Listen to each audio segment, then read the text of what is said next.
আসসালামু আলাইকুম। আমি চৌধুরী মোহাম্মদ রাসেল। বিগত 6 বছর ধরে প্যারাডাইস হোমস টিডিএইচ এ কর্মরত আছি। চাইল্ড প্রোটেকশন প্রজেক্টে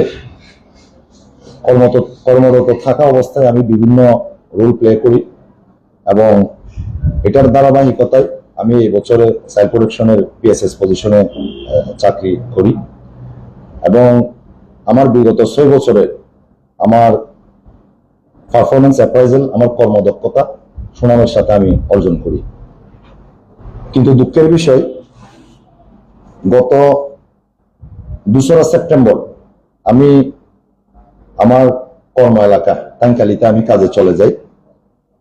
হঠাৎ করে দুপুরের 12টার দিকে আমাদের যে বর্তমানে টিডিএস কর্তৃক নিয়োগকৃত ফিল্ড কোঅর্ডিনেটর এবং প্রজেক্ট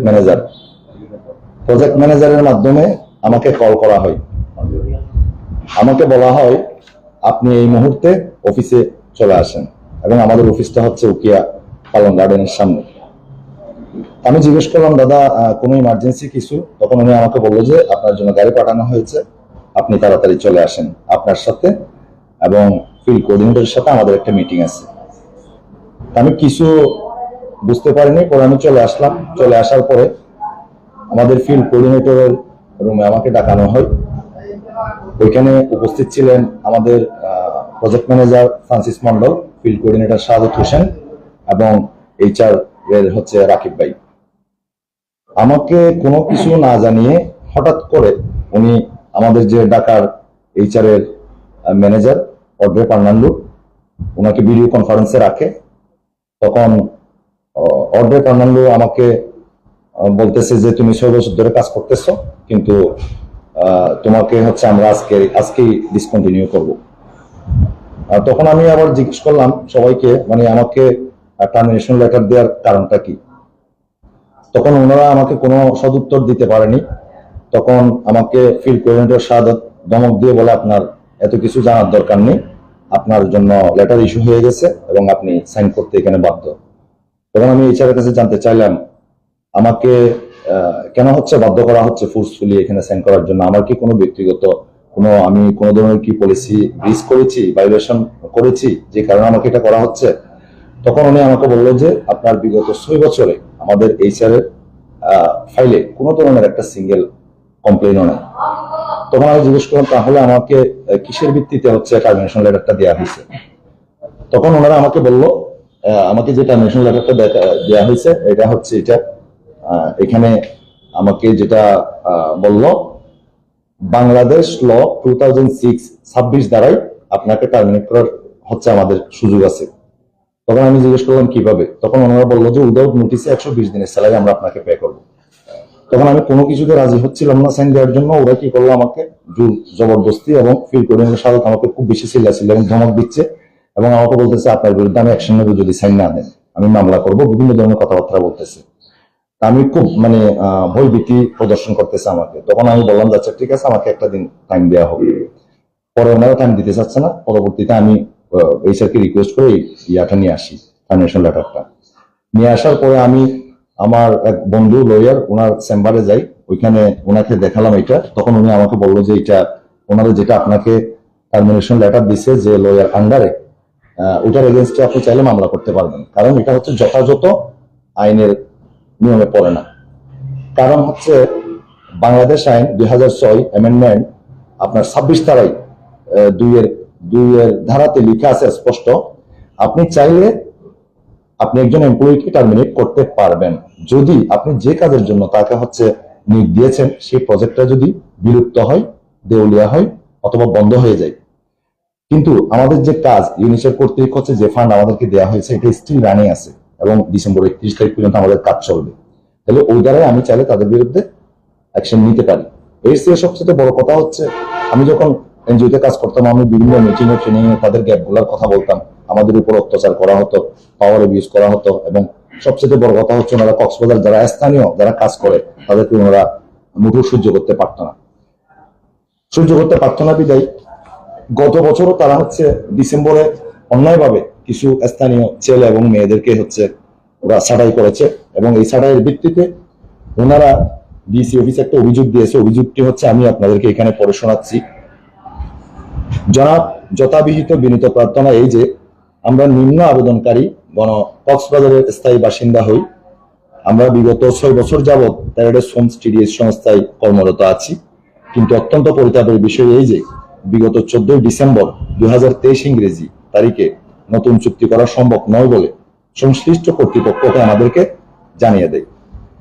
উল্লেখ্য যে, বিগত 6 বছর যাবৎ সুনামের সাথে কর্মরত থাকার পর হঠাৎ করে একই পদবিতে নতুন করে নিয়োগ পরীক্ষা দেওয়ার শর্ত আরোপ করে আমাদেরকে চাকরিচ্যুত করেন এবং সংস্থার গাইডলাইন অনুযায়ী 100 নম্বরের পরীক্ষা, যার মধ্যে লিখিত 30, অতীতের পারফরমেন্স 25, ভালো আচরণ 20, টিমওয়ার্ক 15 এবং অন্যান্যের জন্য 10 নম্বর নির্ধারণ করার কথা থাকলেও বাস্তবে তার কোনো প্রতিফলন হয় নাই। শুধুমাত্র লিখিত পরীক্ষার নাম্বার হিসাব করে আমাদের 13 জনকে বাদ দেওয়া হয়েছে।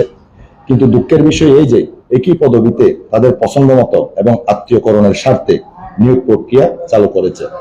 কিন্তু দুঃখের বিষয় এই যে, প্যারাডাইস হোমস টিডিএস এর মাঠ পর্যায়ের কর্মীদের কঠোর পরিশ্রম এবং ফলাফলে সন্তুষ্ট হয়ে 2023 সালের তুলনায় 2024 সালের জন্য দাতা সংস্থা ইউএনএইচআর 30% ফান্ড বেশি দিয়েছে, শুধুমাত্র 2024 সালে যাতে বেশি সংখ্যক কর্মী নিয়োগ দিয়ে ক্যাম্পে কাজ করতে পারে। কিন্তু আমাদের প্রজেক্ট ম্যানেজার এবং টিডিএস এর টেকনিক্যাল টিম মিলে কক্সবাজারের স্থানীয়দের প্রহসনমূলক নিয়োগ প্রক্রিয়া দেখিয়ে আমাদেরকে ছাঁটাই করে, যেন তারা তাদেরকে বিভিন্ন সংস্থা প্রাধান্য দেয়, সেখানে তারা তাদেরকে আশ্বস্ত করে চাকরিতে বহাল থাকার, কিন্তু তারা তা না করে সুকৌশলে আমাদেরকে বাদ দেয়।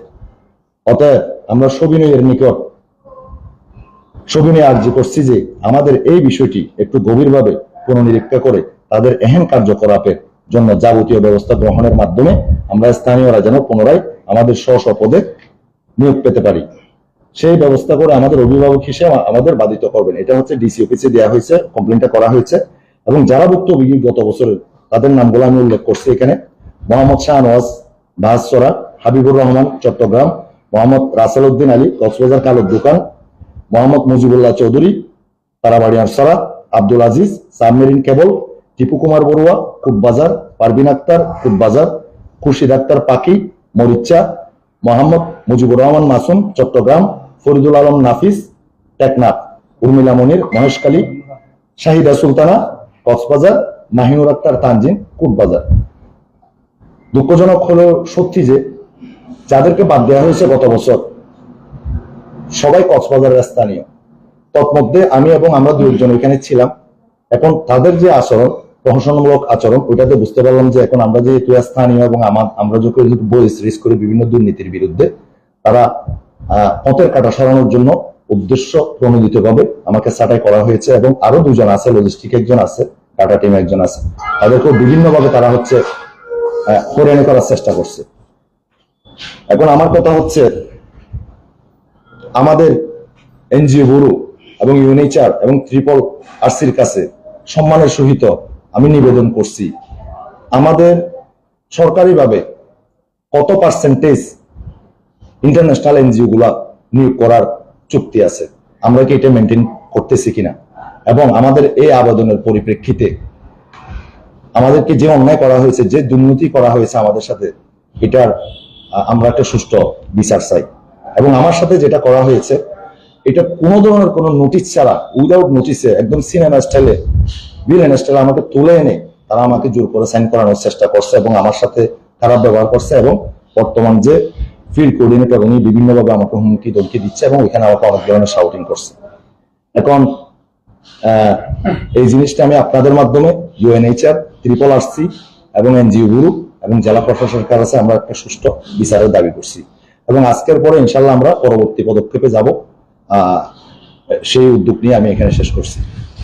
আপনি একটা লয়ারের কথা বলছেন, হ্যাঁ, আপনি কি মামলা প্রক্রিয়ার দিন ওইদিকে যাবেন কিনা, মামলা কোর্টের দিকে যাবেন কিনা আপনার চাকরি থেকে? আমি আসলে এই জিনিসটা আরেকটু পর্যবেক্ষণ করতে চাই। যেহেতু কক্সবাজারে হচ্ছে এখানে লেবার কোর্ট নাই, তো আমাকে যে টার্মিনেশন লেটারটা দেওয়া হয়েছে ওটা নিয়ে আমি ফার্দার আরো একটা সিনিয়র আইনজীবীর সাথে কথা বলবো। যদি আমার কোনো সুযোগ থাকে এবং মামলাটা যদি আমার এগেনস্টে হয়, আমি অবশ্যই ওদিকে যাওয়ার একটা সম্ভাবনা আছে। বাট ওইটা ছাড়াও যেটা আমার সাথে হচ্ছে পাওয়ার ইউজ করা হয়েছে, যেখানে পাওয়ার ইউজ হচ্ছে $0 এনজিওতে, আমি ওইটার বিচার চাই। এবং আমার সাথে আরো উল্লেখ্য যে 2-3 দিন আগে কোটাকালীর আমাদের আরেকজন কলিগ, যার নাম হচ্ছে আকি, তাকে কোনো কারণ ছাড়া তাকেও একই সাথে টার্মিনেশন করা হয়েছে। আপনাদের এনজিওর মধ্যে আরেকটা ইনফরমেশন পাইছি আমরা সেক্সুয়াল হেরাসমেন্ট করছে নারী কর্মীদেরকে, এই বিষয়ে আপনি কি জানেন? এই বিষয়ে আসলে আমি হ্যাঁ, এনজিও অভিযোগ ওঠে যে এরকম অনেক সেক্সুয়াল হ্যারাসমেন্টের ঘটনা আছে। তবে আমাদের একজন কলিগ ওনার একটা ভিডিও ফুটেজ আপনাদের সাথে ইতিমধ্যে শেয়ার করেছে। আপনারা যদি এটা শুনেন তাহলে ওইখানে আরো বেশি ক্লিয়ার হবেন, এবং তার মধ্যে যদি কোনো ইনফরমেশন থেকে থাকে আপনারা ফোন করে তার সাথে যোগাযোগ করতে পারবেন। তবে আরেকটা জিনিস খুবই গুরুত্বপূর্ণ এখানে, সবচেয়ে দুঃখের বিষয়, যাদের জন্য আমরা কাজ করি, আমরা হচ্ছে হিউম্যানিটেরিয়ান ওয়ার্কার, এবং সবচেয়ে বৈষম্য হচ্ছে আমাদের এই টিডিএস এর মধ্যে যারা নিয়োগ কর্মী কিংবা যারা উপরের লেভেলে চাকরি করে, তারা হচ্ছে সবচেয়ে বেশি বৈষম্য করে। যেমন গত বছর একটা মেয়েকে, খুশি ডাক্তার পাকিজে, ওনার ভিডিও ফুটেজটা আপনাদের কাছে দেওয়া হয়েছে। সে প্রেগনেন্ট ছিল, সে মাতৃত্বকালীন ছুটিতে গিয়েছে, তাকে একটা মেইল করা হয়েছে, আপনি এসে পরীক্ষা দিতে হবে, আপনি সরাসরি হচ্ছে যোগ দিতে পারবেন কাজে। বাট তাকে আসার পরে পরীক্ষার নামে তাকেও বাদ দেওয়া হয়েছে। এবং এর আগে জান্নাত রোশন সেতু নামে একটা মেয়েকে, শুধুমাত্র সে একটা প্রেগনেন্ট ওম্যান, এই কারণে তাকে হচ্ছে টিডিএস থেকে বাদ দেওয়া হয়েছে। এটারও সবকিছু প্রুফ আপনাদের কাছে দেওয়া হয়েছে। আশা করি এটা আপনারা পর্যবেক্ষণ করবেন। এইসব অনিয়মগুলো কি এনজিও যার মধ্যে করে নাকি ম্যানেজারের নেতৃত্ব করে? ম্যানেজার আসলে এটা আমরা যারা 6 বছর ধরে কাজ করি, আমরা ফিল্ড লেভেলে কাজ করি, অফিসে বেশিক্ষণ থাকার আমাদের কোনো সুযোগ থাকে না। আমরা অফিসে গিয়ে হচ্ছে সরাসরি ফিল্ডে চলে যাই। এগুলা তাদের নিজস্ব আবদ্ধ রুমের মধ্যে বৈঠকের মাধ্যমে সিদ্ধান্তগুলো হয়। এমনকি আরেকটা জিনিস উল্লেখ করি, আমি কমিউনিটি সিনিয়র অফিসার ছিলাম, এই বছরে এসে এমন বড় একটা স্ট্রাকচার তৈরি করছে, অলমোস্ট অর্ধেক বেতন কমিয়ে দিছে। কিন্তু আমাদের কথা হচ্ছে যদি কোনো প্রজেক্ট ফান্ড ক্রাইসিস হয় তাহলে সবার বেতনটা কমানো দরকার। সেই ক্ষেত্রে হচ্ছে যারা সিনিয়র, যেমন ডিপিএম, পিএম, ফিল্ড কোঅর্ডিনেটর এবং টেকনিক্যাল টিম, তাদের সবার বেতন গত বছর হচ্ছে অনেক গুণে বৃদ্ধি করে। যারা ফিল্ড স্টাফ তাদের সাথে বৈষম্য করে তাদের বেতনগুলো এবং পজিশনটা অনেক তারা কমিয়ে দিছে। আমরা সম্পূর্ণ একটা বৈষম্যের শিকার। আমরা প্রথমত হচ্ছে বেতন বৈষম্যের শিকার, দ্বিতীয়ত হচ্ছে আমরা কক্সবাজারের স্থানীয়, এবং আমাদের মানে খুব বেশি অত্যাচার করা হয়, এবং আমাদেরকে বলা হয় আপনাদের কোনো যোগ্যতাই নেই। দুঃখের বিষয় এটা, বর্তমান টিডিএস এর মধ্যে যে পজিশন গুলো আছে, অফিসার আমাদের 6-7 জন অফিসার আছে। আপনি কক্সবাজার কোন জেলার একটা ছেলে কিংবা একটা মেয়ে অফিসার পদে নাই, ডিপিএমও নাই, পিএমও নাই, ফিল্ড কোঅর্ডিনেটরও নেই। এখন এগুলো হচ্ছে তাদের সেট আপ করা। আচ্ছা, আপনারা বলবেন যে এই উপরের লেভেলের যে কয়জন আছে যারা বৈষম্য করছে আপনাদের, তারা আসলে কে, মানে কোন কোন পজিশনের ওনারা, বা তাদের নামগুলো যদি বলবো কিনা? জি, এখানে বর্তমানে হচ্ছে উকিয়া এবং টেকনাফ বেস্টের যিনি দেখাশোনা করেন ফিল্ড কোঅর্ডিনেটর মোহাম্মদ শাহাদ হোসেন, প্রজেক্ট ম্যানেজার ফ্রান্সিস মন্ডল, এবং টেকনিক্যাল স্পেশালিস্ট হচ্ছে MS technical specialist Abu Bakkar, এবং পাশাপাশি হচ্ছে জাইদুল কবির, উনি হচ্ছে পিএসএস স্পেশালিস্ট। এবং ওনাদের দুজন মেন্টর আছে। আমাদের কাছে এটা উপলব্ধ হয়েছে যে ওরা হচ্ছে এটার সাথে যোগসাজশ আছে। একজনের নাম হচ্ছে এহসান, আরেকজনের নাম জুনাই। একটা প্রশ্ন হচ্ছে যে ধরুন আপনাদের এনজিওতে তো অনেক ধরনের নিয়ম আছে, নীতিমালা আছে। আমরা যতটুকু জানি যে খুব শক্ত নীতিমালা, যেমন চাকরিচ্যুত করতে হলে 1 মাস আগে আপনাকে জানাতে হবে, বা আপনাকে জানাতে হবে যে কেন চাকরি। তো এই বিষয়গুলো আপনারা আপনাদের যে উপর লেভেল, হায়ার লেভেলের যে ম্যানেজমেন্ট, তাদেরকে জানিয়েছেন কিনা, এরকম কোনো সুযোগ পেয়েছেন কিনা, বা জানাবেন কিনা?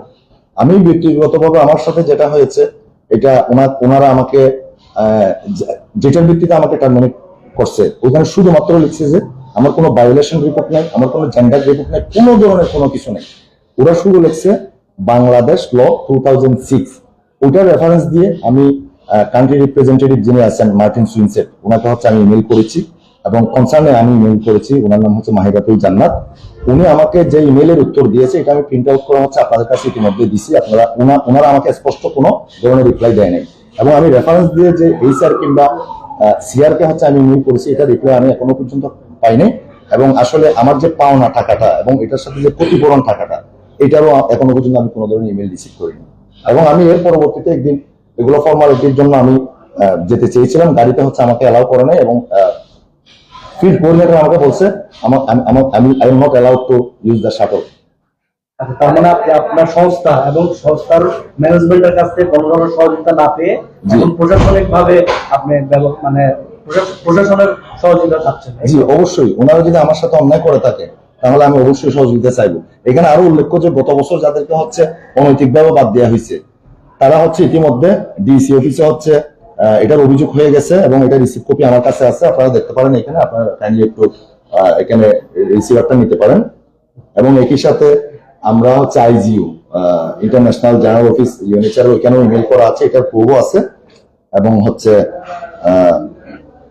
আমরা আরো বিভিন্ন পোর্টাল RRRC তে সব জায়গায় মোটামুটি গত বছরের বিষয়টা অবগত এবং আমার বিষয়টাও আমি অবগত করার জন্য পদক্ষেপ